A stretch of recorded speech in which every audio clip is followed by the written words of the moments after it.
Tuhan bersamamu.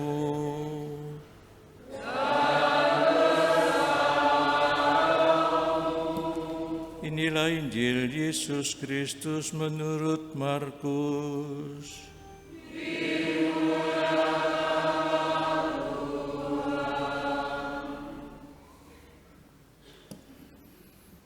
Pada suatu hari, Yesus bersama murid-muridnya pergi ke kampung-kampung di sekitar Kaisarea Filipi.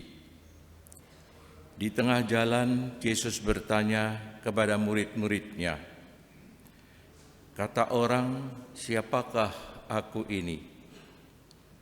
Para murid menjawab, "Ada yang mengatakan Yohanes Pembaptis, ada juga yang mengatakan Elia, ada pula yang mengatakan seorang dari para nabi." Yesus bertanya lagi kepada mereka, "Tetapi menurut kamu, siapakah aku ini?" Maka Petrus menjawab, "Engkau adalah Mesias." Lalu Yesus melarang mereka dengan keras supaya jangan memberitahukan kepada siapapun tentang Dia. Kemudian mulailah Yesus mengajarkan kepada mereka bahwa Anak Manusia harus menanggung banyak penderitaan. Ia akan ditolak oleh tua-tua, oleh imam-imam kepala dan ahli-ahli Taurat, lalu dibunuh dan bangkit sesudah 3 hari. Hal ini dikatakannya dengan terus terang. Tetapi Petrus menarik Yesus ke samping dan menegurnya. Maka berpalinglah Yesus dan sambil memandang murid-muridnya, ia memarahi Petrus. Katanya, "Enyahlah iblis, sebab engkau bukan memikirkan apa yang dipikirkan Allah, melainkan apa yang dipikirkan manusia." Lalu Yesus memanggil orang banyak dan murid-muridnya dan berkata kepada mereka, "Setiap orang yang mau mengikuti aku, ia harus menyangkal diri, memikul salibnya, dan mengikut aku. Karena barang siapa mau menyelamatkan nyawanya, ia akan kehilangan nyawanya. Tetapi barang siapa kehilangan nyawanya karena aku dan karena Injil, ia akan menyelamatkannya." Demikianlah sabda Tuhan.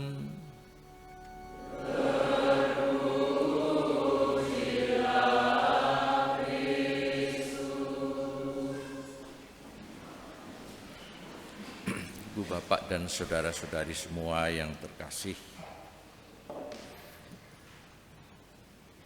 di sekitar Kaisarea Filipi, itu di daerah Israel Utara,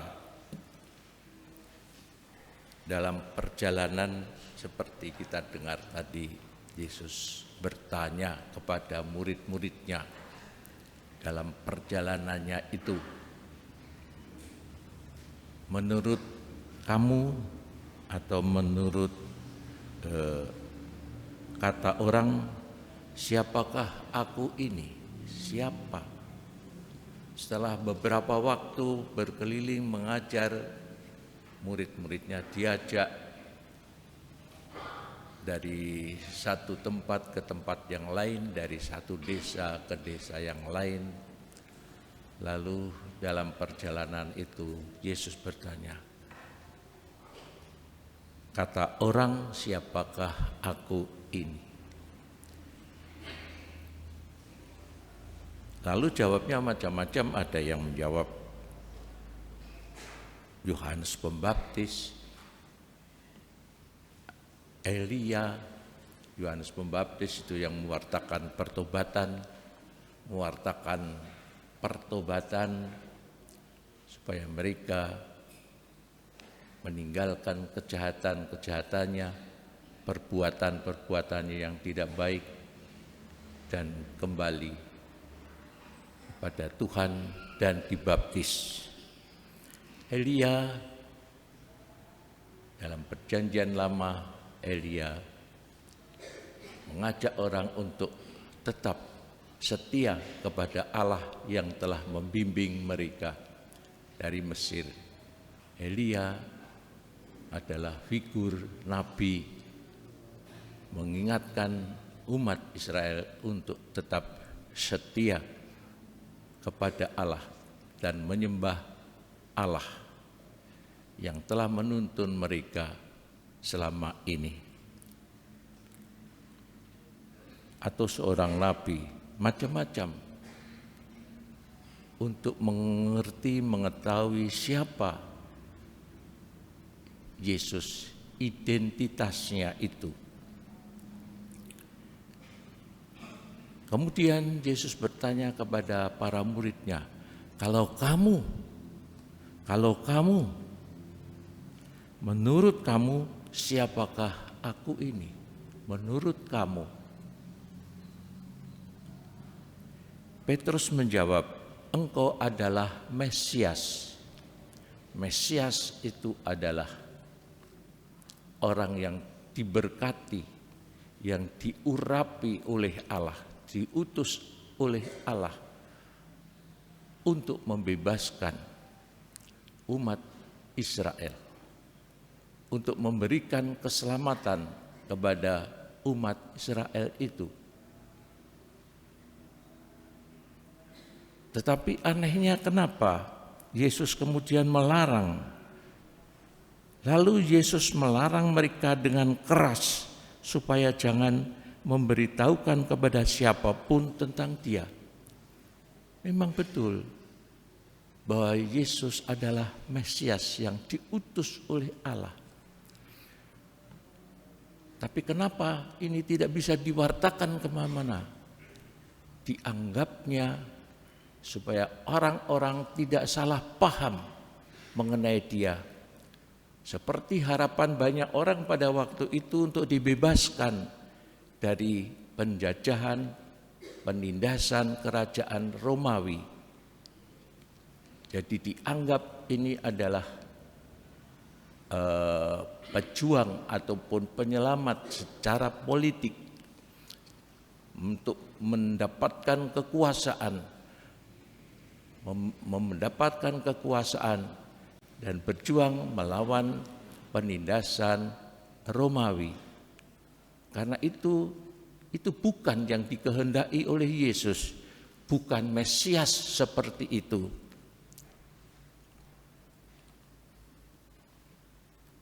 Karena itu kemudian Yesus tetap mengajarkan dan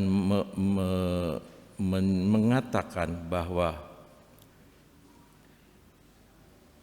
anak manusia harus menanggung banyak penderitaan. Ia akan ditolak oleh tua-tua, imam-imam kepala dan ahli-ahli Taurat, para pemimpin-pemimpin agama, lalu dibunuh dan bangkit sesudah 3 hari. Ini dikatakannya dengan terus terang. Tetapi Petrus tidak mau menerima Mesias yang seperti itu. Tidak mau menerima utusan dari Allah. Dia yang dia yang diberkati, dia yang diutus. Petrus menarik Yesus ke samping dan menegurnya. Dia tidak mau menerima Mesias seperti itu, Mesias yang menderita, Mesias yang disalibkan. Karena itu Yesus pun kemudian melihat, memandang muridnya, enyahlah iblis. Sebab engkau bukan memikirkan apa yang dipikirkan Allah, melainkan apa yang dipikirkan manusia. Ibu bapak dan saudara-saudari semua yang terkasih,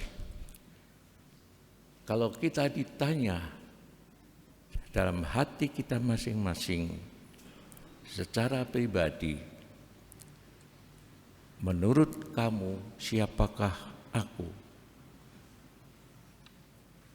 Di dalam perjalanan kehidupan kita seperti ini pun dikatakan dalam perjalanan menuju Yerusalem. Di tengah jalan Yesus bertanya, di dalam perjalanan kehidupan kita sekarang ini, mungkin kita bisa ditanya juga, menurut kamu siapakah aku? Apa jawab kita? Jawab kita masing-masing.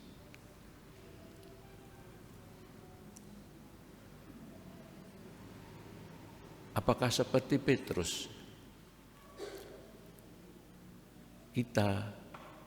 Jawab kita adalah iman kita akan Yesus sebagai utusan Allah yang hadir di dunia ini, sebagai Mesias yang membebaskan kita, yang mengantar kita kepada keselamatan yang utuh, kehidupan kita yang utuh,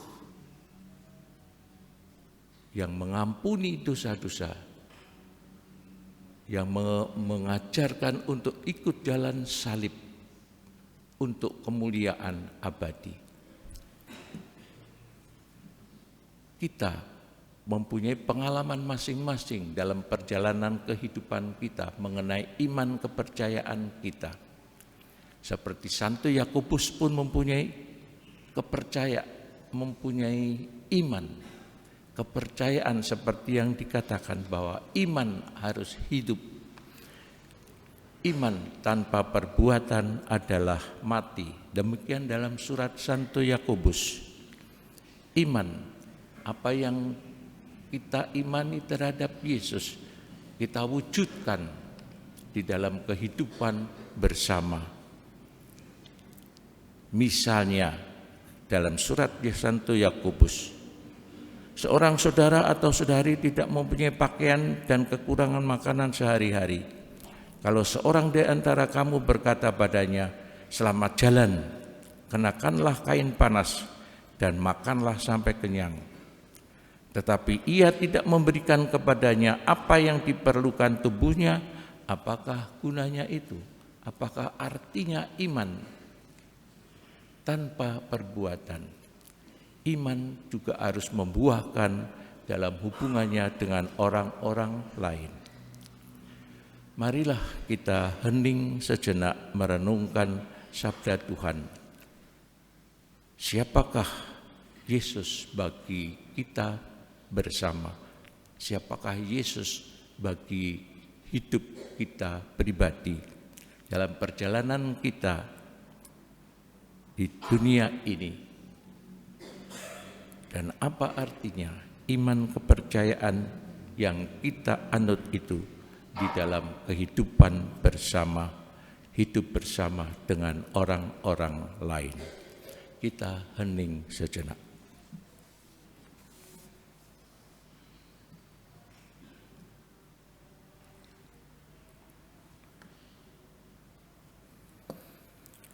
Kemuliaan kepada Bapa dan Putra dan Roh Kudus.